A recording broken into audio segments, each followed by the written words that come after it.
Unshackled Fury, a Warhound's Tale by Regal_Shield. The drop pod was silent as it streaked through the void, a metal coffin with no comfort save the occasional groan of its ancient mechanisms.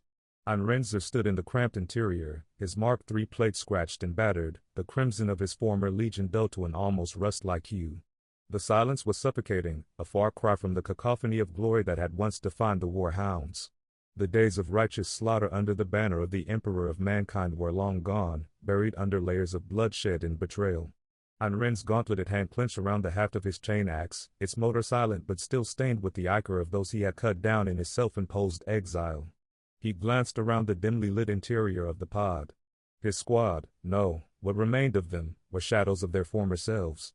Virk sat opposite him, his armor patchworked with scavenged plates, his helm dented from a dozen battles fought without reinforcement. At his side was Garrett, who had once been the Vox operator, now reduced to muttered curses at a half-functional auspex he cradled like a dying comrade. Derek and Salvir sat near the pod's hatch, their movements stiff, betraying the weight of years spent in exile.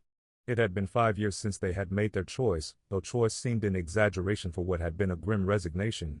The planet had been a failure, another in a long line of brutal failures under the wrathful gaze of Angron, the broken Primarch who had shattered more than just his legion's morale. The edict had been clear, the planet was to fall within the 31st hour. When it hadn't, the punishment would have been equally clear. Decimation. Ren could still remember the dead eyes of their Primarch as he had watched his sons butcher each other in punishment. Not once had those hollow eyes betrayed anything but disdain. Not even Kharn, the first captain, could halt the senseless slaughter. Ren had carried out his own share of executions, his fists stained with the blood of his brothers, yet every strike had driven another wedge into his soul. When the timer in his visor ticked past the hour, no words had been spoken. They had simply taken their Thunderhawk and left, deserting the 12th Legion in an unspoken pact. Deserters. Traitors, some would have called them. But Ren had not deserted for cowardice, nor for personal gain. He had left because there was nothing left to serve.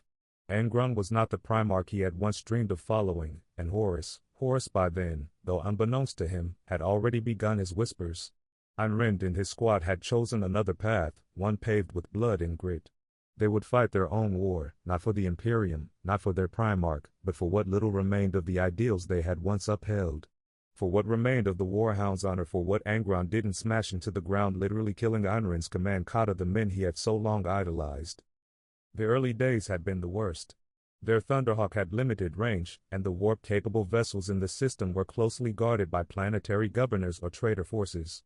For months, they had scraped by, scavenging supplies, dodging patrols, and hunting for an opportunity. It had been Salvir who had spotted the rogue traitor frigate, a fat-bellied vessel ripe for the taking. The raid had been brutal, short, and merciless. The serfs aboard had been cowed into submission with little more than the growl of a chain blade and the threat of a bolter to their skulls. The frigate, the Iron Hound, had been their salvation, their lifeline to the wider galaxy. Its warp engines were temperamental, but they worked, and the serfs, once terrified, had grown into a sullen but obedient crew under the not-so-gentle ministrations of Garrett.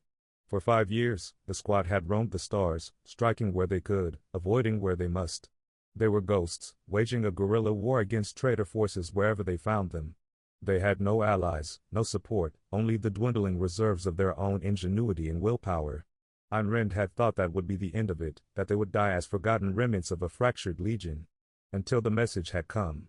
It had been Garrett who intercepted it, a Vox signal so brazenly unencrypted that even the most junior of Imperial adepts could have cracked it. The data package had been buried within, an insultingly easy cipher guarding its contents. Ren had been tempted to ignore it, assuming it to be bait, a trap set by the traitors. But curiosity had gnawed at him, and when Garrett had finally decrypted the file, what it contained had shaken Ren to his core. It was a fragment of a map, incomplete and rough, but unmistakable in its significance. Coordinates had been scrawled across the edges, and alongside them, a single line of text burned into Ren's retinas, the chronosanguine rite of eternal echoes. Hope. The word felt alien, foreign to a mind so accustomed to despair.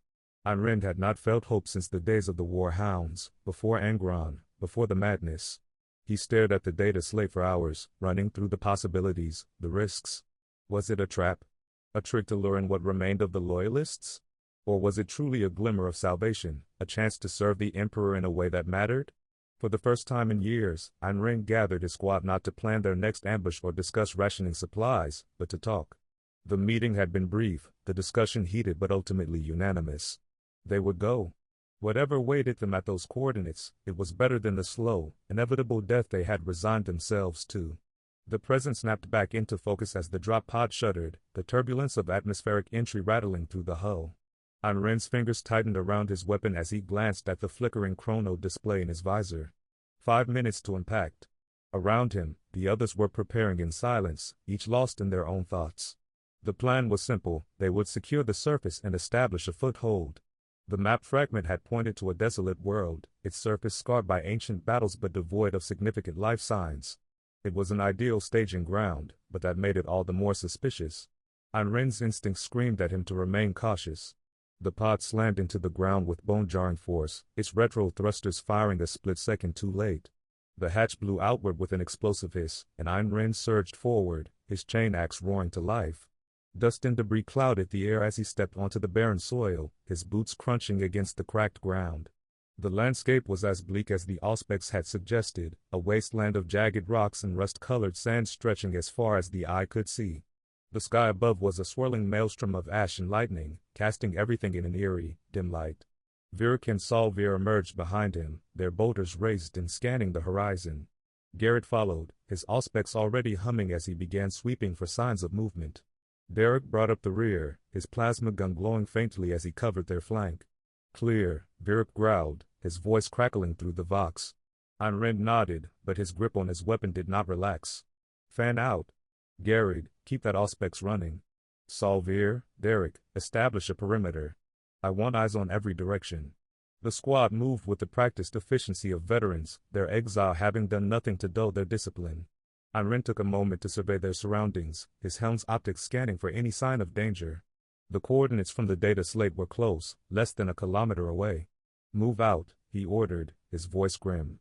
As they advanced, the sense of unease only grew. The landscape was unnaturally quiet, devoid of even the faintest whisper of wind or the skittering of wildlife. It was as if the planet itself were holding its breath, waiting for something. When they reached the coordinates, the ground fell away into a vast crater, its edges jagged and uneven. At its center stood a structure, half buried and ancient, its architecture unlike anything Ayn Rand had seen before. It was massive, a monolith of black stone etched with runes that pulsed faintly with an otherworldly light. "This wasn't in the data," Garrett muttered, his auspex beeping erratically as it struggled to process the readings. "Hold position," Ayn Rand commanded, his voice steady despite the unease creeping into his gut. He took a cautious step forward, his chain axe humming as it idled.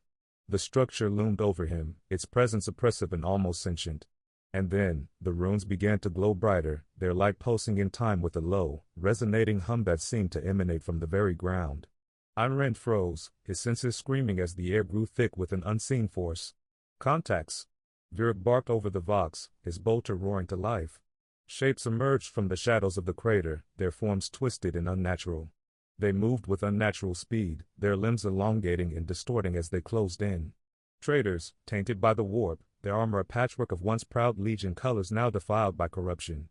"Hold the line," Ayn Rand bellowed, his chain axe revving as he charged into the fray. The clash was brutal, a symphony of roaring bolters, screaming chain blades, and the wet crunch of flesh meeting ceramite. Ayn Rand's axe tore through the chest of the first attacker, its teeth snarling as it ripped apart corrupted flesh and bone. Beside him, Virk fought like a demon, his bolter spitting death even as he used its stock to smash another traitor's helm. The battle was chaos, but Ayn Rand's focus remained sharp. He had faced worse odds before, and he would not falter now. These creatures were not his brothers, they were abominations, twisted mockeries of the Astartes they had once been. As the last of the traitors fell, the squad regrouped, their breathing heavy but controlled. The structure's hum had subsided, its runes dimming as if sated. "What now?" Salvir asked, his voice tense. Ayn Rand stared at the monolith, his mind racing. The message, the coordinates, the structure, it was all connected. Whatever lay ahead, he knew one thing for certain: their war was far from over. The air around the monolith was heavy, oppressive, and thick with the tang of iron. It pressed down on Ayn Rand like a physical weight, his senses screaming warnings that his mind couldn't fully process. This place, this world, it reeked of death, not the kind born of natural decay but of something far more sinister. The ritual site at the heart of the crater seemed alive, the runes carved into its black stone pulsing faintly as though drawing breath from the cursed soil beneath. The glow was hypnotic, sickly, and wrong in ways even the most hardened Astartes could not articulate.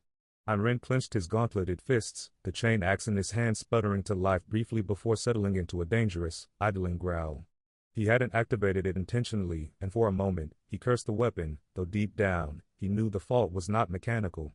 The monolith was doing something, stirring something primal within him, within all of them. He turned his helm slightly, scanning his squad. Virik stood stiffly, his bolter lowered but gripped tightly as though anchoring himself against unseen forces. Garrett's Auspex was silent, not because there was nothing to read but because the device had simply given up, overwhelmed by the interference emanating from the structure. Salvir and Derek had spread out, establishing a perimeter, but even they moved with caution, their heads turning every so often as though hearing whispers carried by the stagnant air. "This place is cursed," Virik finally muttered, his voice crackling through the squad's Vox channel. His tone was low, more subdued than Einrend had ever heard. "It's more than that," Garrett replied, his gauntleted fingers tapping nervously against his helm. "The readings we got on the way in. This isn't just some ritual site. The whole planet's wrong. I don't know how else to put it." Einrend said nothing, his eyes fixed on the monolith. He could feel it, too. The wrongness of this place wasn't confined to the ritual site. It seeped into the very air, the very ground. It was inescapable, unavoidable, and it gnawed at the edges of his discipline like a predator testing a wounded prey. But he couldn't let it distract him. Not now. They had reviewed the data on the Iron Hound during the long transit to Nuceria. The corrupted signal from the traitors had been both a warning and a challenge, an unguarded glimpse into the Thousand Suns' twisted plans.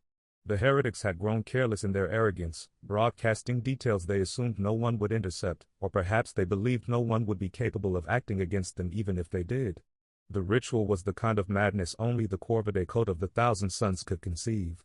The files had outlined its grotesque simplicity, the blood of a world, drained in its entirety, used to fuel an act of temporal sorcery that would bridge the past and future. It was not merely a window into time but a doorway, one the sorcerers planned to step through. The death of Nuceria seemed to be the stage. The Thousand Suns data implied they were bringing their own blood from elsewhere. The goal was as audacious as it was abhorrent. The Thousand Suns sought to return to the days before Prospero's fall, to warn their Primarch, Magnus, of the coming doom.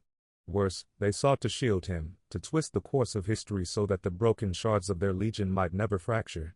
Einrend had no love for sorcery, no patience for the foul mockery it made of the imperial truth. The rituals and hexes of the Thousand Suns were an affront to all that the Emperor had built, a betrayal made worse by the arrogance with which they wielded their forbidden arts. And yet, as he stared at the monolith, as the plan they had formed aboard the Iron Hound solidified in his mind, he felt a flicker of something unexpected. Hope. The revelation had hit him like a thunderbolt when the squad first reviewed the data.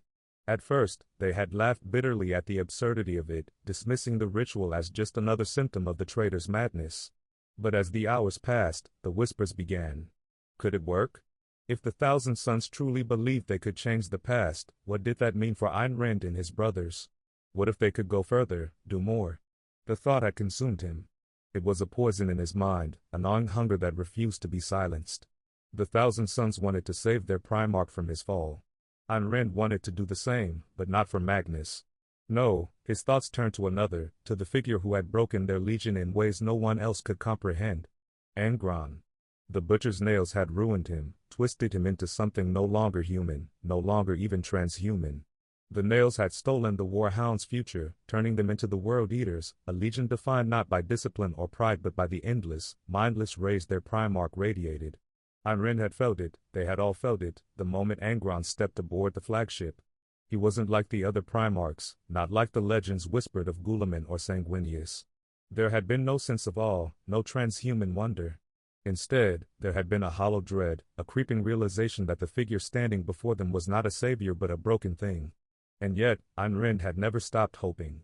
Somewhere beneath the layers of rage and agony, there had to be something left of Angron, something worth saving. The Thousand Suns had shown them a path, even if they didn't realize it. The ritual could work. It had to work. Einrend clenched his fists, his chain axe sputtering again as his thoughts darkened. They couldn't fix the present Angron. The nails were too deeply embedded, the damage irreparable. But the past, there was still a chance. If they could reach back far enough, back to the days when Angron had been whole, before Nuceria had broken him, they could bring him forward. An unbroken Primarch could lead them, could restore what had been lost. They hadn't spoken of it openly, not in so many words, but the plan was clear. They would take the ritual. They would force the sorceress to bend its power to their will. They would go back to Nuceria, back to the moment their Primarch had been shattered. And they would change everything. Movement, Solvir's voice crackled over the vox, breaking Ayn Rand from his thoughts. He turned sharply, his optics focusing on the edge of the crater. Shadows moved in the distance, twisting forms that defied natural logic. The sorcerers were coming. The air grew colder, the oppressive weight around the monolith thickening as the corrupted Astartes approached. Positions, Ayn Rand barked, his voice sharp and commanding. The squad snapped into action, their bolters raised, their weapons primed. They had fought traitors before, but this would be different. These were no mere corrupted legionaries. The Thousand Sons were sorcerers, wielders of powers that defied reason and reality. The first of the traitors emerged from the shadows, their armor shimmering with arcane light. They moved with unsettling grace, their weapons secondary to the crackling energy that danced around their hands. The runes on the monolith flared in response, their glow intensifying as though feeding on the presence of the sorcerers. Ayn Rand didn't wait. He charged. The chain axe roared to life, its teeth spinning in a savage blur as it bit into the nearest sorcerer.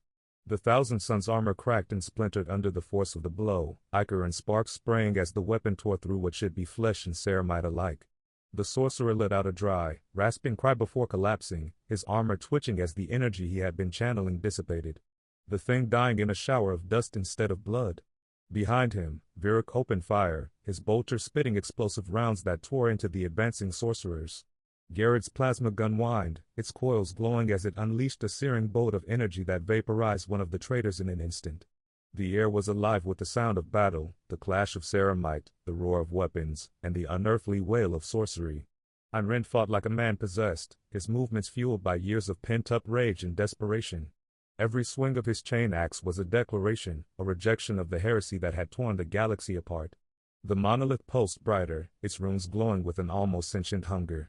The ground trembled beneath their feet, and Ayn Rand knew they were running out of time. The ritual had begun. "Garrett," he shouted, his voice cutting through the chaos. "Find the leader." The Vox operator nodded, breaking away from the fight and sprinting toward the monolith. Bolts of energy lanced past him, narrowly missing as the remaining sorcerers turned their attention to him. Ayn Rand roared, throwing himself into their path. His chain axe carved what should have been a bloody arc through the air, forcing the traitors to focus on him. He didn't care about the pain, about the risks. All that mattered was buying Garrett enough time to do what needed to be done. The battlefield was chaos, the kind that would have once sent adrenaline surging through Ayn Rand's veins, back when he was still young enough to call such madness glory. Now it was a nightmare, an endless cacophony of bolter fire, the shrieking hum of sorceress energies, and the primal roars of dying Astartes. He swung his chain axe in a savage arc, its teeth roaring as they bit into the ceramite of a Thousand Sons' chest plate. The weapon snarled, catching for a fraction of a second before tearing through flesh, bone, and the arcane mechanisms hidden beneath. The traitor dropped, collapsing into a heap at Ayn Rand's feet, but there was no time to savor the victory. Another figure was already closing in, hands wreathed in crackling, unnatural light. Ayn Rand surged forward to meet him, ducking under the first bolt of energy that screamed past his shoulder, his momentum carrying him into the sorcerer like a battering ram. His chain axe came up in a brutal uppercut, catching the enemy beneath the chin and shearing through his helm. The Thousand Sun collapsed in a cascade of sparks and steam, the glowing remains of his skull spilling onto the cracked ground. The rest of the Warhounds were locked in their own battles, the clash of ceramite on ceramite echoing through the crater. Virak fought like a madman despite the stump where his left arm used to be, his bolter discarded in favor of a combat knife that gleamed with fresh gore. Ayn Rand couldn't remember when Virak had lost a limb, only that it had happened somewhere in the madness of the battle. The warrior moved as though the wound were nothing more than an inconvenience, his single hand snapping out with brutal precision as he drove the knife into the joints of a Thousand Sons' armor. But even Virak's ferocity paled in comparison to Solvir's. The Marine had always been a quiet, introspective sort, but now he fought like a beast unleashed, his chainsword a blur of motion as it tore through the enemy with reckless abandon. Ayn Rand caught a glimpse of him out of the corner of his eye, just in time to see him falter. Solvir stopped mid-swing, his body jerking unnaturally as though seized by an invisible hand. His helmet tilted upward, his vox grill crackling with static as a low, guttural sound escaped him. Then, without warning, he detonated. The explosion was a grotesque spectacle of blood, ceramite, and viscera, the force of it knocking Ayn Rand off balance and sending a wave of heat washing over him.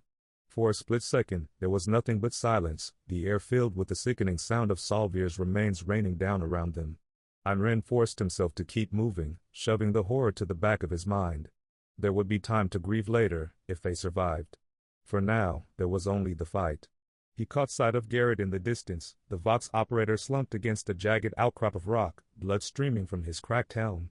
His voice came through the comms, raw and wet, as though he were speaking through a mouthful of blood. "I've got the bastard," Garrett croaked, his words punctuated by a ragged cough.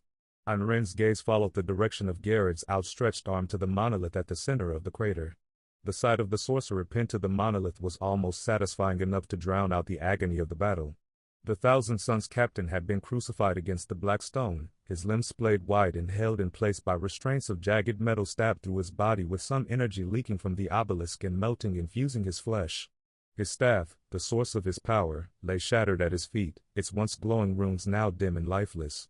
The captain's red armor was tarnished and dented, his helm removed to reveal a face that was somehow both regal and monstrous, his features twisted with a mixture of rage and pain. Ayn Rand didn't waste time. He crossed the distance in long, purposeful strides, his chain axe idling in one hand as he reached the pinned sorcerer. Behind him, the surviving members of his squad closed ranks, forming a defensive perimeter around the monolith. Bolter fire erupted as they held back the remaining Thousand Suns, their movements disciplined and precise despite the blood and exhaustion that stained every step. The sorcerer glared at Ayn Rand with burning eyes, his mouth twisting into a sneer even as blood trickled from the corner of his lips. He tried to speak, but Ayn Rand silenced him with a blow from his gauntleted hand. The strike was brutal, snapping the sorcerer's head to the side with a sickening crack. When the Thousand Sun looked back at him, his gaze was defiant but unfocused, blood dripping freely from a split in his cheek. "You have one option, beast," Ayn Rand growled, his voice low and venomous. "Finish the ritual. Take us where we want to go, and if you survive, it won't be up to us." The sorcerer laughed, the sound wet and broken. "You are fools," he spat, his words laced with contempt. "You think you can control the warp? You think you can bend time to your will? You are nothing, less than nothing. Dogs barking at forces you cannot hope to comprehend." Ayn Rand answered with his fists. The first blow crushed the sorcerer's nose, the second shattered his jaw. Blood splattered against the black stone of the monolith as Ayn Rand's gauntlet rose and fell, each strike a punctuation to his unspoken fury. For years, he had held back, reined in the anger that boiled within him. Now, he unleashed it all, his fists hammering into the traitor's face with a savage rhythm that left his knuckles slick with blood. "Stop me," the sorcerer rasped, his words barely audible through the wreckage of his mouth. "Kill me, and you lose everything. You're not dying until you do what we want," Ayn Rand snarled, his voice harsh and uncompromising. He grabbed the sorcerer by the throat, lifting him slightly from the monolith. "You can choose to live long enough to see the end of this, or I can make you wish you hadn't." The Thousand Suns' defiance wavered, his gaze flickering between Ayn Rand's blood-stained helm and the ruins of his shattered staff. He coughed, a bubbling sound that might have been laughter or despair. Finally, he nodded, a slow, reluctant movement that carried all the weight of defeat. "Very well," he said, his voice barely more than a whisper. "But know this, the warp takes its toll. You will pay the price, as all must. There is no victory in what you seek." Ayn Rand released his grip, letting the sorcerer slump against the restraints that held him. He turned to the rest of his squad, his voice cutting through the chaos like a blade. "Hold the line," he commanded, his tone as unyielding as ceramite. "Whatever happens next, we see this through." The remaining 4 Warhounds nodded, their battered forms moving into position as they prepared for the inevitable counterattack. Around them, the monolith began to hum with renewed energy, its runes flaring to life as the sorcerer began to chant in a guttural, alien tongue. The air grew heavier, the oppressive weight of the war pressing down on them with an almost physical force. Ayn Rand's grip tightened on his chain axe as he watched the runes pulse and writhe. The Thousand Suns might call it sorcery, but to Ayn Rand, it was something else entirely. It was a weapon, a tool to be wielded. And he would wield it, no matter the cost. This time, there would be no retreat. The chanting of the sorcerer bound to the monolith grew louder, his guttural tones grating against the air like the sound of grinding metal. Each word seemed to carry weight, pressing down on Einrenzer and his squad like a physical force. The oppressive atmosphere of the ritual site deepened, the already heavy air becoming suffocating, thick with the scent of blood and ozone. Einren gripped his chain axe tighter, the roar of its teeth now silent as though the weapon, too, were holding its breath. Then, from the horizon, it began. A geyser of blood erupted from the ground, a crimson fountain that stretched impossibly high before arcing toward the monolith. The first eruption was followed by another, and another, until the entire horizon was a sea of violent, writhing streams of gore. They flowed like rivers through the air, converging on the black stone monolith as if drawn by an unseen hand. The runes carved into the structure glowed brighter, their light pulsing in time with the sorcerer's chants. The thousand suns captain pinned to the monolith began to change. His flesh writhed and melted, sliding from his bones in strips only to reform and bubble grotesquely. His face stretched unnaturally, his mouth gaping wider than it should as the chant became a guttural scream of agony and triumph. Despite the grotesque transformation, his voice never faltered, the words coming faster, more insistent, as though he were racing against some unseen clock. The rivers of blood reached the top of the monolith, disappearing into the black stone as though it were drinking them in. For a moment, there was silence. Then the ground beneath the Warhounds shook violently, cracks spidering out from the base of the monolith as it drank its fill.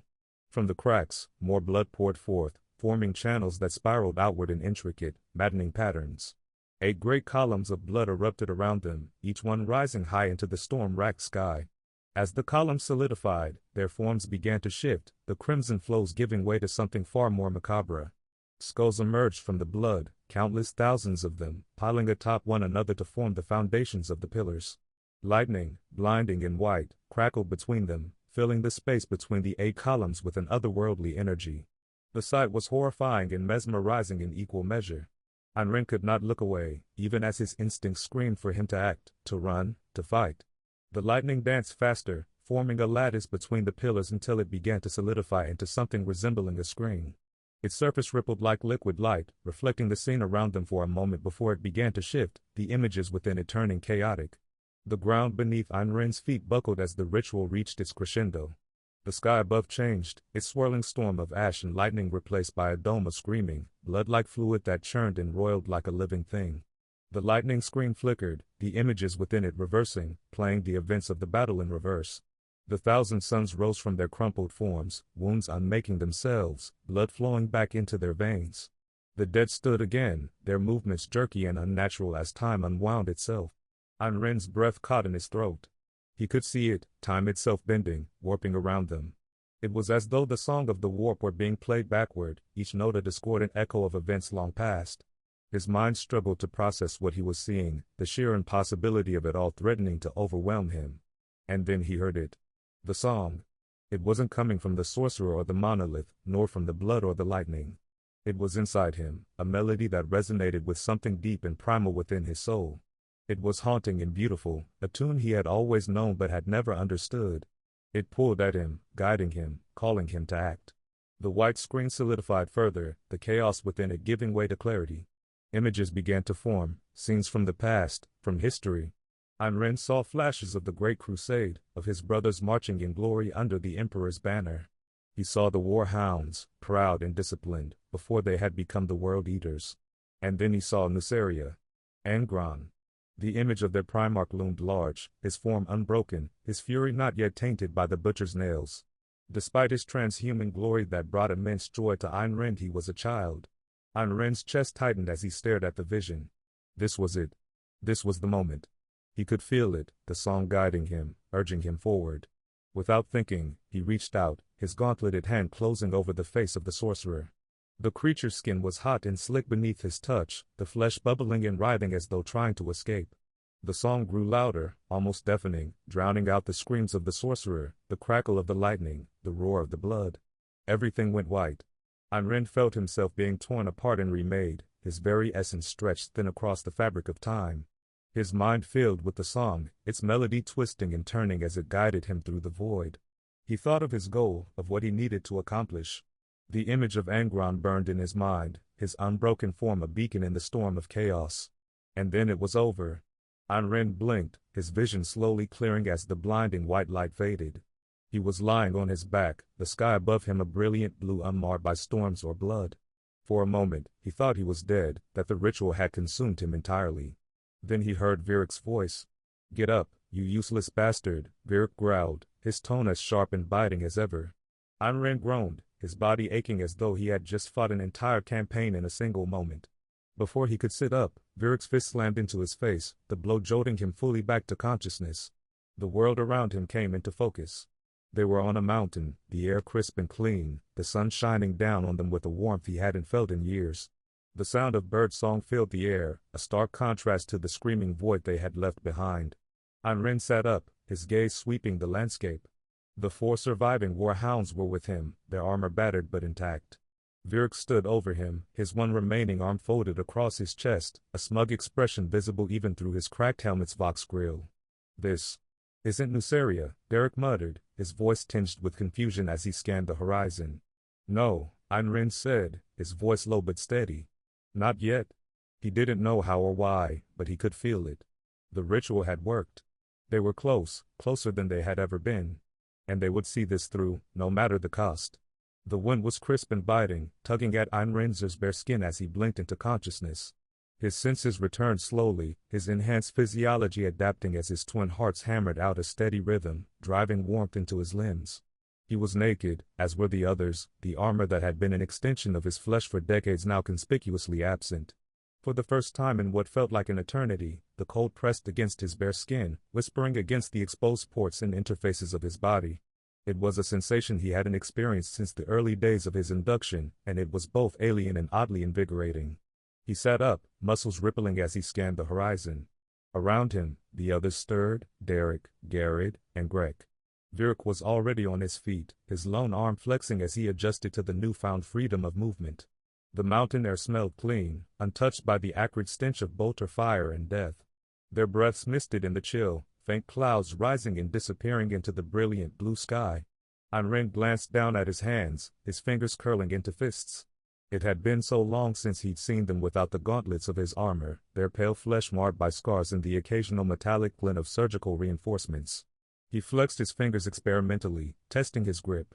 The wind swirled around them, tugging at the short, clipped hair of his scalp, and for a moment, he allowed himself to feel it. Refreshingly exposed, Vyric grunted, his voice rough and tinged with grim humor.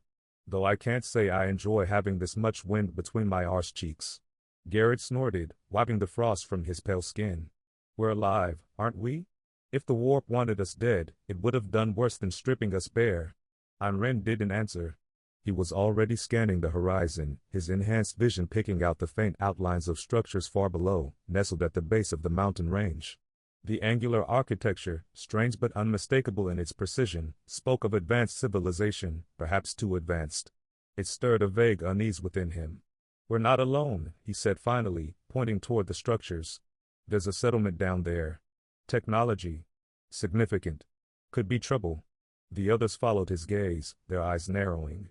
The sun glinted off distant rooftops, and faint trails of smoke curled into the air. "Time," Derek said grimly. "We don't know how much we've lost. Could be hours, could be centuries from where we want to be." "Doesn't matter," Einrin replied, his tone brooking no argument. "We move. We find Angron. And we get out." The mention of the Primarch set a fire in his chest, an ache he hadn't realized he'd been carrying since the ritual began. He had seen him, truly seen him, the unbroken Angron, transhuman and magnificent. It was everything Einrin had dreamed of, everything his legion had deserved. The vision burned in his memory, Angron standing tall, his rage untainted by the butcher's nails, his presence an awe-inspiring beacon that had shamed even Einrin's own fervent imagination. It drove him forward, spurring his steps as they descended the rugged terrain. The mountain was treacherous, its rocky paths jagged and uneven, but the Warhounds moved with the precision and efficiency of veterans. They made their way downward, the settlement growing larger with every passing hour. The air grew warmer, the wind losing its edge as they left the higher altitudes behind. Days passed in a blur of relentless marching, the group's discipline the only thing keeping exhaustion at bay. They had nothing, no weapons, no armor, no supplies.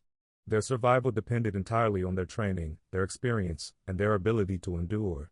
They moved like predators, lean and silent, scanning every shadow for threats. It wasn't until they neared the outskirts of the settlement that they heard it, the low hum of engines, the faint chatter of voices carried on the wind. The Warhounds froze as one, their instincts kicking in.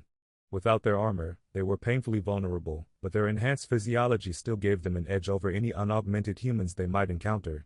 Ayn Rand raised a hand, signaling the others to spread out. They moved quickly, silently, their bare feet making barely a whisper against the rocky ground. The voices grew louder, and the faint whine of machinery became more distinct. Then they saw them. A group of men, perhaps a dozen in total, dressed in strange garments that shimmered faintly under the sunlight. Their gear was advanced, sleek rifles slung across their backs, armor that seemed to blend seamlessly with their movements. Their voices carried the harsh tones of a dialect Ayn Rand didn't fully recognize, though fragments of it were familiar enough to set his teeth on edge. The Warhounds froze, watching from the shadows as the group passed by. But something was wrong. One of the men stopped, his head tilting as though he caught a scent on the wind. He turned, his eyes narrowing as he scanned the terrain. Ayn Rand's pulse quickened. The man spoke, his voice sharp and commanding, and the others immediately spread out, their weapons drawn. "Move," Ayn Rand hissed, gesturing for the others to fall back. But it was too late. The men surged forward, their movements precise and coordinated. Nets flew through the air, glinting with energy fields that crackled ominously. The Warhounds reacted instantly, their instincts taking over. Wrygg charged with a feral roar, his one arm swinging in brutal arcs as he tore through the first wave of attackers. Garrett fired a makeshift projectile, an arm-thick rock he'd picked up earlier, into the chest of another, sending the man crumpling to the ground. But the attackers were too many, their technology too advanced. Stun rounds cracked through the air, their energy burst slamming into the Astartes and sending waves of pain rippling through their enhanced nervous systems. Ayn Rand fought like a cornered beast, his fists breaking bone and shattering helmets, but it wasn't enough. He caught a glimpse of Wrygg going down, a net wrapping around him as the attackers closed in. The slavers' voices rose in triumph, their strange dialect laced with cruel laughter. "Damaged goods." One of them sneered, driving a blade into Wrygg's side. The one-armed warhound let out a defiant growl, but his strength was waning, his movements slowing. Ayn Rand roared, his vision red with fury as he charged the slavers, but he was too late. The world tilted as something heavy struck the back of his skull, his enhanced reflexes unable to save him from the precise blow. He stumbled, his strength ebbing as the pain overwhelmed him. The last thing he saw was Wrygg's defiant gaze, the light in his brother's eyes fading as the slavers dragged him down. Then the world went black. When Ayn Rand awoke, his head was pounding, his muscles aching with a dull, relentless throb. He tried to move but found his arms and legs restrained, the cold bite of metal shackles digging into his skin. He blinked, his vision clearing to reveal a dimly lit chamber. The walls were smooth, their surface interrupted only by the faint glow of recessed lights. The air was thick with the hum of machinery, and the faint tang of ozone lingered in his nostrils. He looked down at himself, his bare chest marked with bruises and dried blood. "Welcome back, Sergeant," came a grim voice. Ayn Rand turned his head, his eyes landing on Derek, who was similarly restrained against the wall. The other surviving warhounds were nearby, their expressions a mixture of defiance and resignation. "Where?" Ayn Rand began, his voice hoarse. "Slavers," Derek interrupted, his tone bitter. "They've got us. Advanced tech, too. The kind that shouldn't exist on a world like this." Ayn Rand's jaw tightened, his mind racing as he took in their predicament. The shackles were unlike anything he'd seen before, their mechanisms glowing faintly with energy. Escape would not be easy, but that didn't mean it was impossible. "We'll get out," he said, his voice a low growl. "And when we do, they'll regret ever laying hands on us." Derek smiled grimly, his teeth flashing in the dim light. "Damn right we will." The pit was a prison in more ways than one. The oppressive hum of unseen machinery reverberated through its walls, a constant reminder of the advanced technology that had ensnared the three remaining warhounds. Ayn Rand sat on the cold, metallic floor, his wrists and ankles raw from the shackles that held him in place whenever the drones passed by to inspect them. He flexed his muscles, the veins in his forearms bulging, but the restraints didn't budge. Even his genetically enhanced strength and healing was useless against whatever strange alloy or energy fields bound them. Beside him, Derek leaned against the wall, his expression grim but defiant. His lips curled into something that might have been a grin if it weren't so hollow. Across from them, Greg crouched in silence, his scarred throat a permanent reminder of the tongue he no longer had. The silence between them was broken only by the occasional drone, an unsettling, floating eye-like construct that hovered into the cage to inspect them before flitting away with an almost mocking indifference. Days passed, or at least Ayn Rand assumed they did. Time was meaningless in the pits, measured only by the rumbling screams of the crowd above. Their shouts were distant but ever present, a reminder of the purpose this place served. Occasionally, the walls shuddered with the force of some unseen impact, followed by roars of approval or groans of disappointment from the spectators. The sound was primal, filled with sadistic glee, and it gnawed at Ayn Rand's already frayed nerves. The drones were a near constant presence, their lenses reflecting the dim light of the pit as they hovered in front of each marine, studying them like specimens. Derek had tried to spit acid at one of the machines on the second day, Betcher's gland venom, a last resort for most Astartes. The spit had sizzled harmlessly against an energy shield surrounding the drone, which retaliated with a jolt of electricity that left Derek convulsing on the floor. The machines had learned from that attempt, their lenses flickering ominously whenever they approached too close. "They're watching us," Derek muttered once his voice returned, his tone laced with frustration. "Studying us. Like animals." Ayn Rand didn't respond. His gaze was fixed on the ceiling, where the faint outlines of vents and viewing slats hinted at the unseen audience above. The laughter and screams continued unabated, a cacophony that spoke of horrors they could only imagine. He had already deduced the truth of this place. It wasn't a prison. It was an arena. "They want us broken," Derek continued, his voice a low growl. "They want us afraid before they send us to fight. To die. Then we don't give them that satisfaction," Ayn Rand replied, his voice cold and sharp. He turned to Greg, whose silent gaze burned with the same determination that filled Ayn Rand's chest. Even without a tongue, Greg's intentions were clear. They would not die here. Not like this. The days blurred together, each one marked by the same monotonous routine. The hum of the drones, the screams of the crowd, the faint rumbles of combat somewhere above. The Marines conserved their strength, rationing what little energy they had, waiting for the inevitable moment when the slavers would test them. It came sooner than Ayn Rand had expected. The drone's voice was shrill and grating, echoing through the pit in a dialect that was fractured but recognizable. The old language of Nuceria. Ayn Rand could piece together fragments of it, enough to understand the meaning if not the nuance. "Congratulations, beasts," the voice announced with mocking glee. "Today is your lucky day. The crowd thirsts for new blood, and what better way to test our latest acquisitions than in the sands of the arena?" The three Marines exchanged glances as their restraints disengaged with a hiss of pressurized air. Ayn Rand rose to his feet, his muscles stiff but ready. Greg stood silently, his expression as stoic as ever, while Derek rolled his shoulders, a grim smile tugging at his lips. "This is it, brothers," Ayn Rand said, his voice low but firm. "Stay together. Kill everything that stands in our way." The floor beneath them rumbled as a section of the wall slid open, revealing a tunnel bathed in harsh red light. The smell of blood and sand wafted toward them, thick and metallic. The sound of the crowd grew louder, a deafening roar that reverberated through the tunnel as they were herded forward by the floating drones. Ayn Rand squinted against the glare, his enhanced vision struggling to adjust after so many days in darkness. They emerged into blinding light, the sun beating down on them with an intensity that stung their bare skin.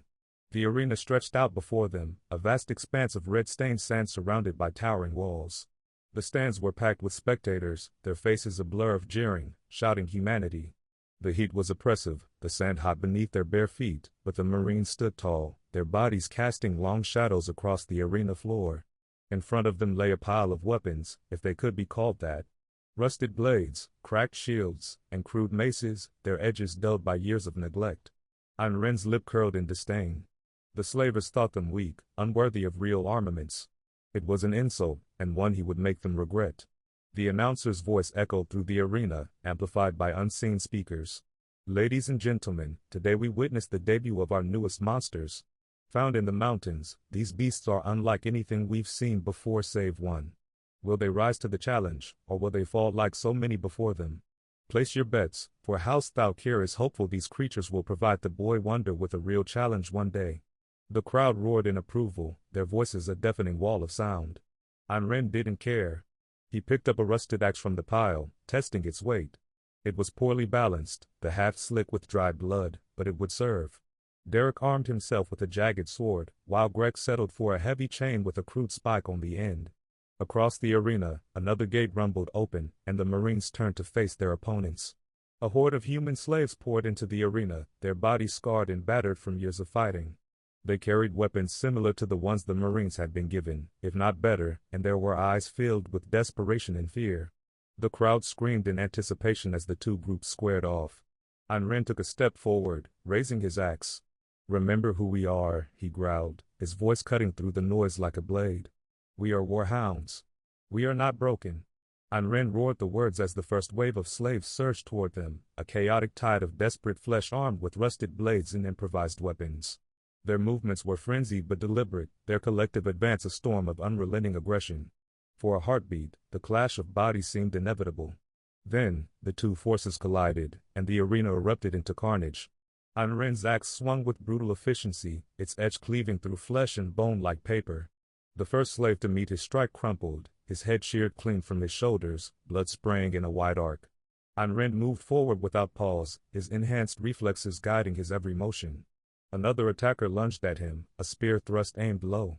Ayn Rand sidestepped, twisting his torso to bring his axe around in a deadly arc. The weapon slammed into the man's side, crunching through ribs and spine as the slave collapsed in a heap.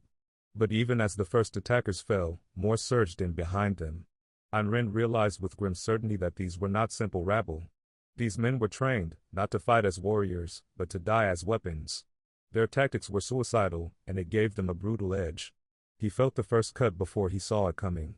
A slave had darted in low, his blade slicing across Ayn Rand's exposed thigh. It wasn't a fatal wound, not to him, but the pain was sharp, and it forced him to adjust his stance. In that instant, another slave leapt forward, driving a rusted knife toward Ayn Rand's side. He barely twisted in time, the blade grazing his ribs instead of piercing deep. Their coordination was maddening. Each man seemed to know exactly when to strike, when to sacrifice himself to force an opening for another. They fought with no regard for their own lives, flinging themselves at the Warhounds with a reckless abandon that bordered on insanity. One of the attackers lunged at Ayn Rand's chest, his eyes wild with determination. Ayn Rand met the charge with his shoulder, slamming into the man with enough force to shatter bones. The slave fell back, gasping, but even as he crumpled, two more rushed forward. Ayn Rand pivoted, his axe cleaving through one man's skull while his free hand lashed out to grab the second by the throat. He squeezed, feeling the man's windpipe collapse beneath his grip, and hurled the body into the oncoming wave. His world narrowed to the immediate, to the brutal rhythm of the fight. The clang of weapons, the crunch of bones, the wet squelch of flesh yielding to steel, these were the only sounds that reached him. The roar of the crowd faded to nothing, their jeers and cheers lost in the haze of battle. Ayn Rand moved like an engine of destruction, his every motion precise and deadly, but even his transhuman physiology could not make him invincible. Another blade caught him, this one slashing across his forearm as he brought his axe down on an opponent. The wound burned, hot and wet, but Ayn Rand ignored it, driving his knee into the chest of the man who had struck him. The slave staggered, coughing blood, but before Ayn Rand could finish him, another attacker darted in from the side. The tactic was clear: overwhelm him, bleed him, wear him down. It might have worked on anyone else. But Ayn Rand was a warhound. He was Astartes. And he would not fall to mere mortals. To his left, Derek was a whirlwind of violence, his jagged sword slashing in wide arcs that left trails of red in the air. He fought with the ferocity of a cornered predator, his movements driven by equal parts skill and desperation. A slave lunged at him with a spear, and Derek caught the weapon with one hand, snapping the shaft with a single twist before driving the splintered end into the attacker's throat. Greg, silent as ever, fought with brutal efficiency. His spiked chain whipped through the air, its crude metal tip tearing through flesh and bone with every swing. A group of 3 slaves rushed him, their weapons raised in unison, but Greg was faster. He ducked low, his chain spinning in a deadly arc that caught 2 of them at the knees, severing tendons and sending them sprawling. The third hesitated, and in that moment, Greg surged forward, slamming the spiked tip of his chain into the man's chest with enough force to send him sprawling. Still, the pressure didn't relent. More and more slaves poured into the arena, their faces blank with determination, their movements eerily synchronized. Ayn Rand felt another blade bite into his shoulder, the pain sharp but distant, like an insect's sting. He turned, his axe crashing down onto the offender with enough force to split the man in 2. It didn't matter how many came. It didn't matter how well they fought, or how many wounds they inflicted. Ayn Rand and his brothers would not break. Not here. Not ever. One by one, the slaves fell, their bodies piling up around the Marines like discarded puppets. The sand beneath their feet was no longer red but black, soaked with the mingled blood of dozens of men. Ayn Rand's chest heaved, his muscles burning as he surveyed the carnage. Derek stood beside him, his sword dripping with gore, while Greg's chain hung slack in his hand, its spikes dark with clotted blood.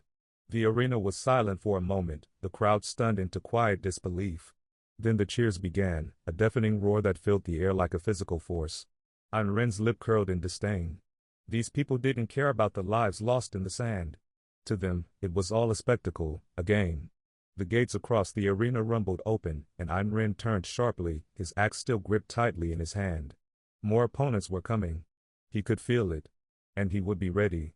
But what emerged from the shadows of the gate wasn't human. It towered over the Marines, its massive frame covered in thick, leathery green hide. Its arms were like tree trunks, each one ending in a gnarled fist the size of a man's torso. Its face was a grotesque mask of scars and tusks, its red eyes gleaming with a savage intelligence. The crowd erupted into frenzied applause as the beast stepped into the light, its massive feet sinking into the blood-soaked sand. Ayn Rand squared his shoulders, his grip on his axe tightening. This wasn't just another fight. This was a test. And he had no intention of failing. The roar of the flames around the arena drowned out the crowd's cheers, a wall of heat and sound that blurred the edges of the blood-stained sands. Ayn Rand's enhanced eyes darted to the edges of the arena as the roaring fire consumed the corpses of the fallen. Flesh and bone turned to ash in moments, the intense heat shrinking the battleground into an inferno-laced pit of death. The walls of fire pulsed, their heat searing against his bare skin, but Ayn Rand's focus was on the green-skinned beast now unchained before them. An orc. It towered above the three Marines, its thick, corded muscles twitching with primal power. A guttural roar escaped its maw, loud enough to silence the flames for a brief instant. The creature's yellow tusks jutted out from a brutish face, and its glowing red eyes burned with a feral intelligence. Even chained, the creature had been imposing. Now, it was an unstoppable force, a nightmare unleashed. Ayn Rand didn't need the maggot-eyed drone buzzing overhead to tell him the stakes. He knew. The arena was no longer a fight for survival, it was a spectacle for the amusement of the crowd. The drone's mocking voice echoed above the chaos, its fractured New Syrian dialect grating on Ayn Rand's ears. Ladies and gentlemen, behold, the green beast purchased for 2,000 able-bodied slaves. A treasure from an off-world trader. And now, pitted against these monsters, we'll find out, can they triumph, or will they join the ashes beneath their feet? Place your bets. The orc bellowed again, the sound reverberating through Ayn Rand's bones. The heat from the flames was unbearable, but the creature didn't seem to notice. It pulled its massive fists back, ready to charge. Ayn Rand moved first. Attack. He barked, his voice cutting through the roar of the flames. Derek lunged forward, his jagged blade flashing in the firelight. Greg followed, his spiked chain swinging low, its deadly tip aimed for the orc's legs. Ayn Rand charged head-on, his rusted axe held tight in both hands, the worn weapon raised to strike. The orc moved with terrifying speed for its size. Its fist lashed out, catching Derek mid-charge and sending him sprawling across the sand. The blade in Derek's hand clattered away, lost beneath the ash, sand and gore of the arena floor. Greg's chain struck true, wrapping around one of the orc's tree trunk-like legs. The spikes dug into its flesh, green ichor spraying onto the sand as Greg pulled with all his strength. The orc roared in fury, its balance shifting slightly. Ayn Rand saw his opening. He drove forward, his axe swinging down in a brutal arc aimed for the beast's exposed flank. The weapon bit deep, sinking into the thick muscle of the orc's side. It howled in pain, its massive arm lashing out instinctively. The blow caught Ayn Rand square in the chest, sending him flying backward. He hit the ground hard, the air driven from his lungs as the impact cracked several of his ribs. The world spun around him, and for a moment, he couldn't breathe. His enhanced biology fought against the pain, forcing his mind to stay sharp, but he could feel the damage. His chest heaved as he scrambled to his feet, just in time to see the orc turn its attention to Greg. The green-skinned brute grabbed Greg by the head, its massive hand engulfing the Marine's skull. With a sickening strength, it drove Greg's face toward the edge of the flames. Greg's skin sizzled and bubbled as the fire seared his flesh, the acrid smell filling the air. The Marine writhed, his hands clawing at the orc's grip, but the beast's strength was overwhelming. Greg, Ayn Rand roared, forcing his battered body into motion. Derek was faster. He leapt onto the orc's back, his arms wrapping around its neck as he drove his blade repeatedly into the creature's head and shoulders. The orc bellowed, releasing Greg as it tried to swat Derek away. Each stab sent more green ichor spraying into the air, but the orc didn't falter. Its massive hands reached back, grabbing Derek by the arm and hurling him into the sand with bone-shaking force. Greg stumbled backward, his face a ruined mass of charred flesh, but he was still standing. Ayn Rand charged again, his axe raised high. This time, he aimed for the orc's midsection, driving the blade deep into its gut. The rusted weapon tore through its thick hide, splitting organs and spilling green entrails onto the red sands. The orc roared in defiance, its massive hand lashing out to grab Derek by the ankle. With a sickening crunch, it twisted, breaking the bone and sending the marine sprawling once more. Even disemboweled, the orc fought with a ferocity that rivaled the Warhounds themselves. Ayn Rand couldn't help but feel a grim respect for the creature's sheer will to survive. But Greg wasn't finished. The silent marine, his face a horrifying mask of burnt flesh, picked up his chain. He wrapped it around the orc's neck from behind, pulling it tight with all the strength his enhanced muscles could muster. The orc thrashed wildly, its massive hands clawing at the chain as it stumbled forward. Greg held on, his teeth gritted in silent rage as he twisted the chain tighter and tighter. Ayn Rand staggered to his feet, his axe slick with green ichor. He moved to join Greg, but before he could strike, the orc's movement slowed. Its thrashing became weaker, its roars turning to guttural gasps as the chain dug deeper into its thick neck. With one final pull, Greg yanked the chain so tight that the orc's head tore free, the massive body collapsing to the ground with a resounding thud. The crowd erupted into a deafening roar, their cheers a cruel mockery of the bloodshed that had just unfolded. Ayn Rand stood over the orc's corpse, his chest heaving as he tried to catch his breath. Greg dropped the chain, his shoulders slumping as the adrenaline began to fade. Derek dragged himself to his feet, his broken ankle forcing him to lean heavily on his remaining leg. The Magadai drone buzzed overhead, its voice shrill with excitement. Incredible. Beasts against beasts, and the monsters of House Thalkir have triumphed. What a show. Ladies and gentlemen, give them your applause, for they will live to fight another day. Ayn Rand glared at the drone, his grip tightening on his axe. He wanted nothing more than to crush the infernal machine, but he knew better. They were still prisoners, still slaves to the whims of their captors. The automations descended from the gates, their mechanical limbs armed with electrified prods and chains. The Marines were herded back toward the tunnel, their battered bodies offered no rest as the shocks forced them into motion. Ayn Rand limped forward, his ribs screaming in protest with every step. As the three battered Warhounds were herded back toward the dark maw of the tunnel, their bodies aching and slick with blood, both their own and their enemies, the Magadai drone buzzed excitedly above them, its shrill voice cutting through the cheers of the crowd. Ladies and gentlemen. Oh, what a sight you've witnessed today. It squawked, its metallic tones dripping with mockery and malice. These beasts, these monsters of the mountains, have survived the fires of the arena. House Thalkir's investments are proving most entertaining. The drone hovered lower, its single, flickering lens gleaming as it scanned the three Marines limping across the blood-soaked sand.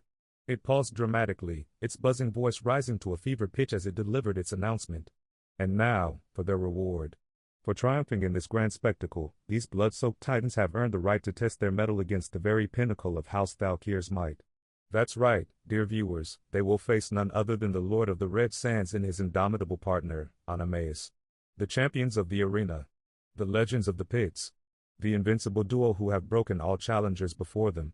The crowd roared in approval, their voices rising like a living tide of bloodlust. Will these beasts from the mountains match the might of House Thalkir's greatest slaves? Will they crumble beneath the might of our champions? Or will they carve their names into the very sands of the arena? Stay tuned, my dear viewers.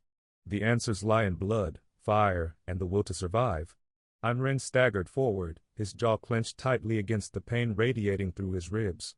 Beside him, Derek hobbled, his broken ankle dragging uselessly as he used the remains of his rusted sword as a crutch. Greg followed silently, his burned face a mask of grim determination. None of them reacted to the drone's taunts, their focus locked on the tunnel ahead in the dark pits they had left behind once before. As they neared the edge of the arena, the Magadai circled back, descending low enough that its flickering lens seemed to leer at them. Sleep well, beasts, it hissed, its voice taking on a mocking, almost conspiratorial tone. Your next match will be your last. The drone zipped away with a burst of static, rising back into the smoky air as the automations prodded the Marines forward with their electrified rods. The crowd's roars faded into the distance, replaced once more by the oppressive hum of the machinery that filled the pits. But Ayn Rand's mind was already elsewhere. The Lord of the Red Sands. Anameus. Champions of the arena. Whoever they were, whatever they were, they would face the full fury of the Warhounds. As they were prodded back into the darkness of the slave pits, the drone's voice echoed in his mind. We are Warhounds, Ayn Rand muttered under his breath, his voice a low growl. And we are not broken. The dim light of the slave pits hummed and flickered, the low mechanical thrum of unseen machinery a constant reminder of their captivity. Einrenzer sat cross-legged in the center of the small, cramped cell, his posture unnaturally straight despite the deep bruises and healing wounds that marred his muscular form. Around him, Derek and Greg sat in similarly rigid stances, their faces lit by the faint glow of the drones that hovered lazily in the shadows, always watching. The Warhounds' bodies were healing, their transhuman physiology knitting bone and sinew faster than any unaugmented human could imagine. Cuts scabbed over, bruises faded to yellow and green, and even Derek's broken ankle was already regaining strength. Their minds, sharpened and disciplined by decades of war and brotherhood, were focused on the only thing that mattered now, survival and escape. "We need to move quickly," Einren said, his voice low and measured as he traced lines in the dirt with a finger. "If we make it out of the arena alive, we blend into the crowds. We split up, cover more ground.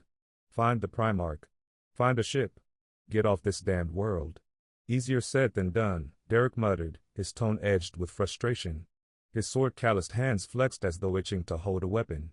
"If they've got orcs, there's no telling what else they've bought. Or who else." Einren nodded, the mention of the orc reigniting the simmering anger in his chest. Its presence in the arena was proof that the slavers of House Thalkir had the means to acquire Xenos from beyond the planet. It was also a sliver of hope. If there were off-world connections, there might be a way to exploit them. "Orcs mean there's a way off-world," Einren said, his tone sharpening. "We use that. We'll take the Primarch with us and we'll get him to Terra." The words felt heavy in the air, laden with purpose. They had spoken of this plan before, in fragmented whispers between bouts of violence, but now the weight of it settled fully over them. Terra. The throne world. It was more than a destination, it was a promise. A promise to restore what had been lost, to deliver Angron from the chains of his fate. "Do you think he'll follow us?" Derek asked after a moment, his voice quieter now. "If we find him, will he even listen?" Einren's jaw tightened, the muscles flexing as he considered the question. The image of their unbroken Primarch burned in his mind, a vision seared into his thoughts during the ritual.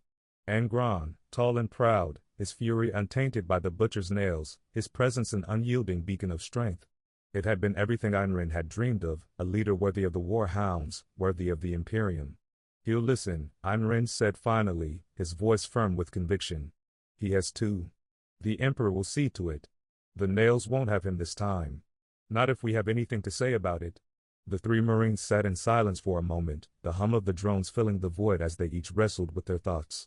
Finally, Einren rose to his feet, his battered form casting a long shadow across the cell. "I swear it," he said, his voice low but steady. "To the Emperor, to our brothers who died here, to every Warhound who deserved better, I swear it. We will not fail." Derek and Greg followed suit, rising to stand beside their sergeant. There was no ceremony, no grand display, but the weight of Einren's words hung in the air, binding them together in silent agreement. The days that followed blurred together, each one marked by the same oppressive routine. The Magadai drones hovered closer than usual, their lenses flickering as they observed the Marines healing in whispered conversations. The automations that delivered their food rations were quieter, as though the pit itself held its breath in anticipation. And then the day came. The electric crackle of prod staves jolted Einren awake, the sharp pain driving him to his feet. The automations were already at the cell door, their mechanical arms waving the weapons toward him and his brothers. Greg growled low in his throat, the sound animalistic, but Einren placed a calming hand on his shoulder. "Not yet," he murmured, his voice steady. "Save it for the sands." They were prodded forward, the automations herding them down the narrow corridor toward the arena. The familiar roar of the crowd grew louder with every step, a wall of sound that pressed against them like a physical force. The smell of blood and sand filled the air, mingling with the acrid tang of smoke and machinery. As they stepped into the blinding light of the arena, Einren squinted, his enhanced vision adjusting to the glare. The heat of the twin suns bore down on them, baking the blood-soaked sand beneath their feet. The roar of the crowd was deafening, a cacophony of jeers, cheers, and taunts that seemed to shake the very ground. But it wasn't the crowd that drew Einren's attention. It was the sight before him. Two Ogrins lay dead in the center of the arena, their massive armored bodies still leaking blood onto the sands. Their forms were twisted and broken, their thick plates of armor shattered as though they had been struck by a force far greater than anything Einren had ever seen. And standing above them, his bare chest heaving with exertion, his body slick with blood, was a figure Einren would have known anywhere. Angron. The sight of him stole the breath from Einrind's lungs. His knees buckled, and he dropped to the sand without thinking, his head bowed in instinctive reverence. Derek and Greg followed suit, their battered forms kneeling beside their sergeant as they stared at the figure before them. It was him. Their Primarch. Their father. He was young, far younger than the Angron Einrind had known, but his presence was unmistakable. He was massive, even now, his unarmored form rippling with muscle and power. His face, though bruised and bloodied, was unbroken, untainted by the nails. His eyes burned with fury, but it was the fury of a warrior, not the madness of a butcher. Einrind couldn't speak, couldn't think. The sight of Angron in his unbroken glory was too much to process. After years of serving under the broken Primarch, after years of abuse and rage, this was what they had always dreamed of. This was what they had fought for. The crowd booed, their cries of disapproval shaking Einrind from his thoughts. The Magadai drone buzzed overhead, its shrill voice cutting through the noise like a blade. Even beasts recognized the strength of the Lord of the Red Sands. It screeched, "But respect alone will not buy their lives. The crowd demands blood. Will they fight, or will they die kneeling?" The realization hit Einrind like a bolt around. The Lord of the Red Sands. It wasn't just a title. It wasn't just a name. It was him. The crowd, the arena, the slavers, they were trying to make him fight his Primarch. They wanted him to kill Angron. Einrind's hands clenched into fists, his mind racing as he processed the horrifying truth. The thought of raising a weapon against the man he had sworn to save, the man who had given the Warhounds their purpose, was unthinkable. But the crowd was screaming for blood, and the Magadai was watching. Angron's gaze met Einrind's, his piercing eyes narrowing as though assessing the kneeling Marine. For a moment, there was silence between them, the chaos of the arena fading into the background. Then Angron spoke, his voice low and commanding, cutting through the din like thunder. "Stand." Einrind rose to his feet, his heart pounding in his chest. He would not fight his Primarch. He would not. But he didn't know if Angron would give him a choice. The command hung in the air, resonating in a way that left no room for doubt. Einrind didn't remember deciding to listen to the young Angron, but his body responded instinctively, rising to his feet before he fully realized what he was doing. His muscles ached, his ribs throbbed with each breath, and yet he obeyed, unable to tear his eyes away from the towering figure before him. The others stood as well, their movements hesitant but unified. Derek's broken ankle barely seemed to register as he hobbled upright, and Greg's burned face, twisted into a grotesque mask of scar tissue, betrayed no hesitation. Despite their wounds, the Warhounds stood before their Primarch, their father, and in that moment, the weight of their purpose became almost unbearable. "The plan starts now," Einrind muttered to his brothers, his voice low and tight. The two Marines nodded grimly, their gazes locked on the figure before them. Beside Angron stood another man, a stark contrast to the Primarch's transhuman presence. He was unarmored, his body clothed in loose-fitting rags, but there was no mistaking the aura of lethality that surrounded him. His movements were loose, fluid, and his posture betrayed the coiled readiness of a seasoned killer. Einrind's enhanced instincts screamed at him, recognizing the man as a threat, but he pushed the feeling aside. This one, whoever he was not the focus. During the Great Crusade, Einrind had encountered only a handful of humans who could exude such raw, predatory energy, those who had lived their lives steeped in violence and survived long enough to master it. This man was one of them. He was older, his face lined with age and experience, but his sharp, calculating eyes never left the three Marines. Einrind forced himself to speak, his voice trembling slightly under the weight of the moment. "My lord, we have come for you. To free you. To take you where you belong." Angron's piercing gaze bore into him, those burning eyes narrowing slightly as he listened. His massive chest heaved with every breath, the corded muscles beneath his bloodied skin taut with restrained energy. Einrind's nerves twisted into knots. Speaking directly to Angron, even this younger version, felt like staring into the heart of a volcano. Under the broken Angron he had known, this kind of forwardness would have earned him death. But this Angron, unbroken and untamed, was unpredictable. Einrind took a shaky breath and continued, his words tumbling out in a rush. "You are not just a fighter in these pits. You are more than this. You are Angron. You are our Primarch, our father. We are Warhounds, your sons. And we've come to take you to where you are needed most." The older man beside Angron, Animaeus, Einrind realized as he caught the crowd murmuring the name, smirked, his expression one of mild amusement mixed with curiosity. "These beasts speak a broken tongue," he said, his voice gruff but tinged with humor. Do you understand them, Angronius? Angron tilted his head, his expression flickering between suspicion and something else Einrin couldn't quite place. I understand them, he replied, his voice low and rumbling, though there was a hint of doubt in his tone. Anameus chuckled, crossing his arms as he glanced at the kneeling Marines. Well, that's something, ain't it? Angronius, I've never heard anything like this in the pits before. These sands really do hold wonders. What do they want? They want me to escape with them, Angron answered, his voice steady but skeptical. His gaze flicked back to Ayn Rand, his eyes narrowing further. They claim to know me. To know my place in the universe. They say I'm more than what the slavers forced me to be. Anameus let out a sharp laugh, shaking his head in disbelief. That's a tale worth hearing. But the question is, lad, do you believe them? The question lingered in the air for only a moment before Angron acted. Without warning, he launched himself at the Marines, his massive form moving with a speed and power that defied belief. Ayn Rand barely had time to react, throwing himself to the side as the Primarch's fist slammed into the ground where he'd been kneeling a moment earlier. The impact sent a shockwave rippling through the sand, scattering blood and ash into the air. Angron, wait, Ayn Rand shouted, scrambling to his feet. Listen to us. We. Angron didn't wait. His next blow came with even more ferocity, his open hand swiping toward Ayn Rand's chest. This time, the Primarch connected.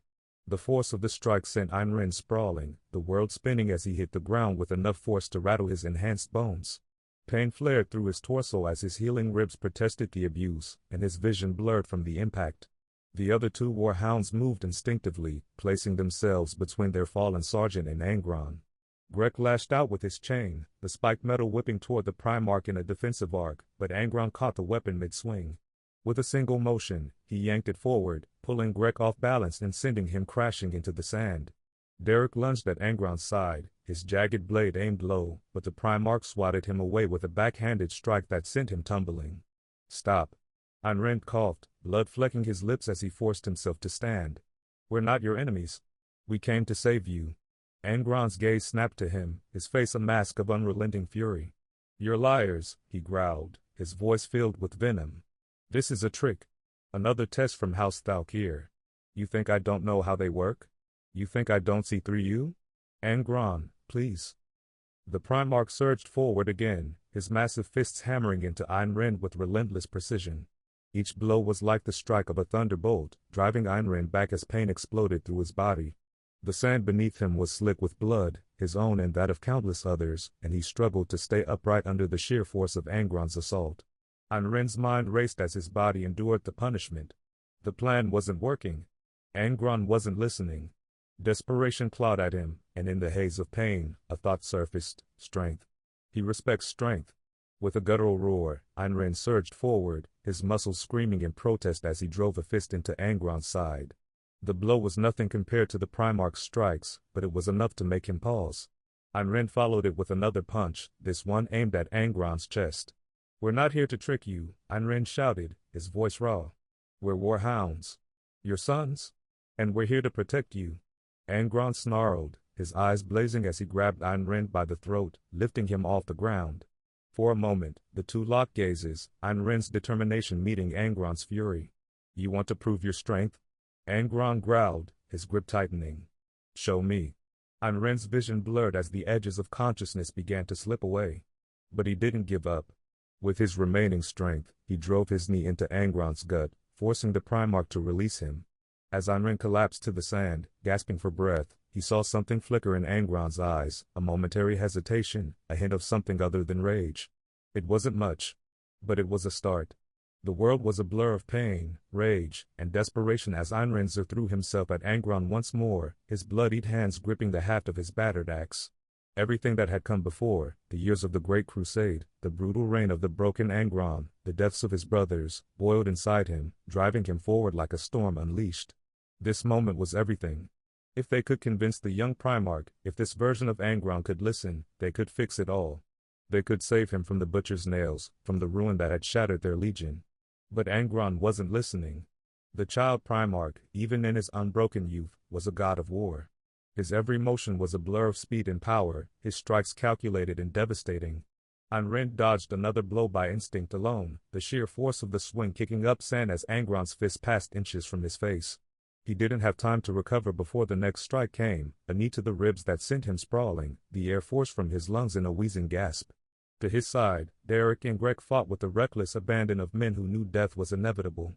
Derek's sword flashed in the firelight as he lunged at Angron's flank, while Greg lashed out with his spiked chain, the weapon arcing toward the Primarch's legs. But Angron moved faster than they could react, twisting his body to avoid the blows and countering with brutal efficiency. Angron's elbow drove into Derek's jaw, the force of the strike snapping the Marine's head back and sending him stumbling. Greg's chain caught Angron's forearm, the spikes biting into his skin, but the Primarch didn't even flinch. He grabbed the chain with one hand, yanking Greg toward him and driving a knee into the Marine's stomach with enough force to crack ceramite armor. Angron, Einrin shouted, his voice hoarse with desperation. He staggered to his feet, blood dripping from his split lip as he raised his axe. "We're your sons. We're here to save you." Angron's eyes locked onto him, burning with fury and disbelief. "Sons?" He spat, his voice a growl that echoed through the arena. "You're nothing but liars. Tools of the slavers, sent to test me." Einrin charged, his axe swinging in a wide arc. Angron caught the blade mid-swing, the weapon grinding to a halt against his unyielding grip. With a roar, the Primarch wrenched it from Einrin's hands and hurled it aside, the weapon skittering across the sand. The impact of Angron's next blow sent Einrin crashing to the ground, his vision swimming as the force of it rattled his already battered body. "Listen to us," Derek shouted, his voice cracking with desperation. He lunged at Angron again, his jagged blade aimed for the Primarch's chest. "You're more than this. More than a fighter in this pit." Angron sidestepped the strike, his movements almost casual, and turned his full attention to Derek. For a moment, his expression softened, confusion flickering across his face. But then it twisted into cold fury.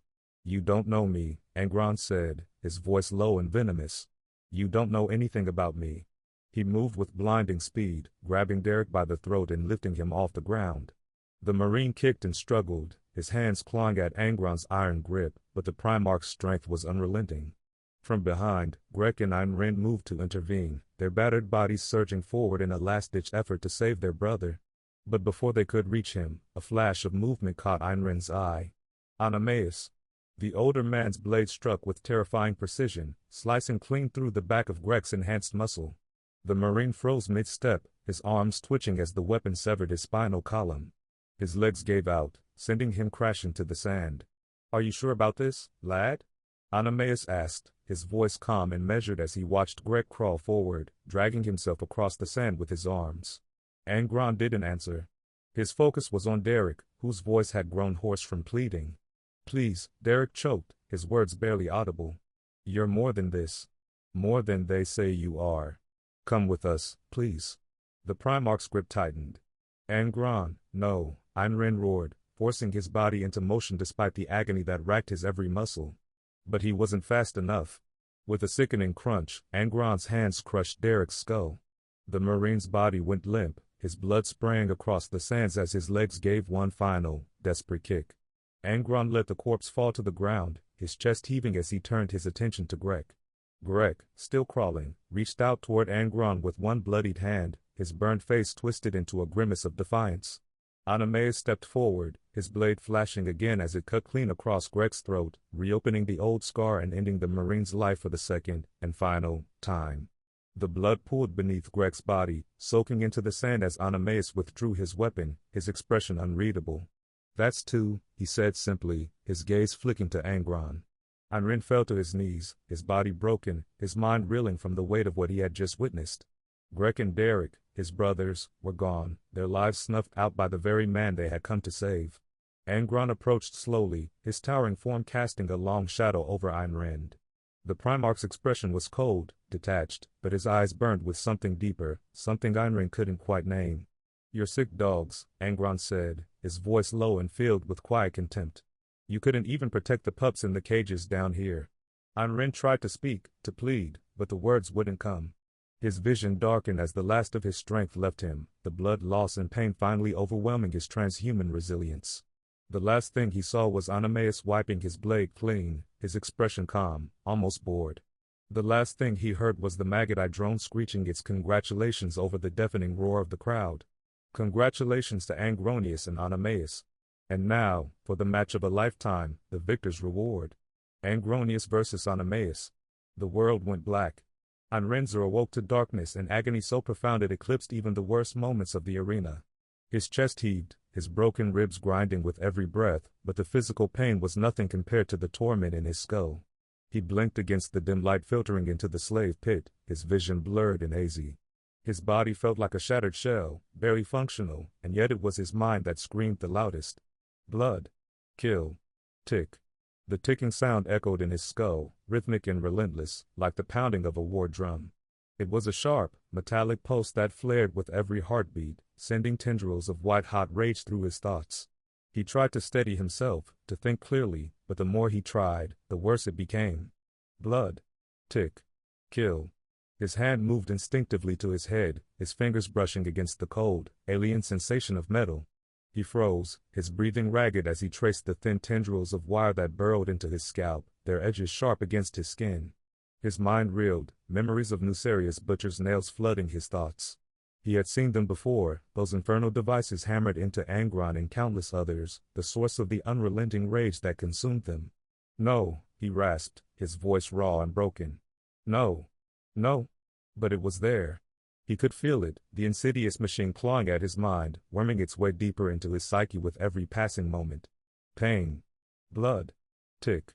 The rage surged suddenly, a wave of fury so intense it threatened to drown him. Einren's chains rattled as his muscles flexed, his body thrashing against the restraints with a force born of desperation. He screamed, the sound primal and guttural, echoing through the pit with a ferocity that startled even him. "Let me out," he roared, his voice cracking as the rage consumed him. "Let me kill. Let me." The sound of the arena above broke through his screams, the cheering crowd a deafening cacophony that only fueled the ticking in his skull. Every shout, every jeer, every roar of approval sent another spike of pain through his brain, driving the nails deeper into his thoughts. The machine was relentless, feeding off the bloodlust of the crowd, amplifying his anger until it was all-consuming. Blood. Kill. Tick. Einren slammed his head against the wall, the impact jarring but offering no relief. The rage demanded release, demanded blood, but he was chained, powerless, trapped in the throes of a torment he had only ever seen from the outside. He thought of Angron, of the broken Primarch who had been consumed by the same madness. The nails had destroyed him, warped him into something unrecognizable. And now they were doing the same to Einrenzer. The chains rattled again as he fought against them, his muscles straining, his vision going red as the rage threatened to overwhelm him completely. He screamed again, the sound raw and animalistic, echoing through the pit and rising above even the noise of the arena. Somewhere in the haze of his thoughts, a flicker of clarity surfaced. This wasn't him. This wasn't the warhound he had been, the son of the emperor who had fought so hard to save his brothers and his Primarch. This wasn't Einrenzer. But the thought was fleeting, crushed beneath the weight of the nail's influence. Blood. Kill. Tick. "I'll kill you all," he snarled, his voice venomous and ragged. "I'll tear you apart. You'll bleed for me." The words felt foreign in his mouth, but they came all the same, driven by the machine's relentless rhythm. The nails demanded blood, and Einren could feel his will slipping, the fury taking its place. Above him, the arena roared louder, the crowd's bloodlust feeding into his own. The noise was maddening, a constant pressure that fueled the rage clawing at his mind. He didn't know how long he could hold on, how long he could resist the nail's insidious pull. But even as the rage consumed him, a tiny fragment of himself remained, a spark of defiance buried deep within the storm. They had done this to him. The slavers. The crowd. House Thalkir.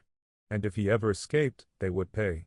That thought, faint and fragile, was all that kept him from breaking entirely. It was a promise, a vow burned into his soul even as the nails demanded more. Blood. Kill. Tick. And above it all, the crowd cheered. Tick.